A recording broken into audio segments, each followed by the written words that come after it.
Salut tout le monde, ici PA de 2 tonnes. Donut, ça fait presque 2 semaines qu'on vous parle de transition écologique et de donut autour de la théorie de Kate Raworth. Moi tout ça m'a donné faim. Et je me suis lancé un défi, c'est de créer une recette de donut de la transition. Et comme je suis pas du tout un cuistot, j'ai demandé de l'aide à la formidable communauté de 2 tonnes en la personne de Mathilde.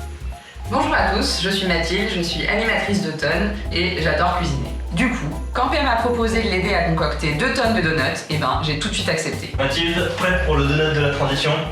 Challenge accepted. Évidemment, notre donut de la transition, il doit être écologique dans sa conception, donc il doit être 100% vegan. Et c'est pour cette raison qu'on utilise de la margarine, de la boisson végétale et de la compote de pommes à la place du beurre, des œufs et du lait. Et ce que j'avais envie de dire, c'est qu'on peut manger à la fois végétarien et très gourmand. Je confirme.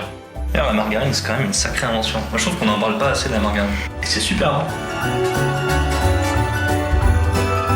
On a fait un donut qui est volontairement simple à faire. Si moi j'arrive à le faire, ça veut dire que tout le monde peut y arriver, croyez-moi. Oui, on a choisi une recette végane et super facile. Et on a aussi voulu qu'il soit le plus sain possible. Donc on va le faire cuire au four et pas dans l'huile bouillante.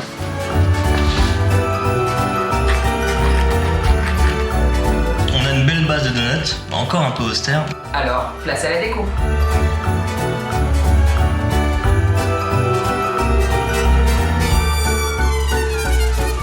Eh bien Mathilde, il est tout rond, il est tout mignon. On a notre donut de la transition. La dernière question qu'on se pose, c'est de savoir, est-ce que c'est vraiment bon?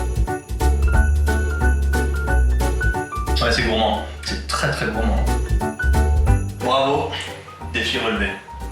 Et on a 2 défis pour vous. Tout d'abord, tester cette recette et ensuite, au lieu des traditionnels sablés de Noël, amenez au réveillon les donuts de la transition. On vous garantit une soirée animée et riche en débats.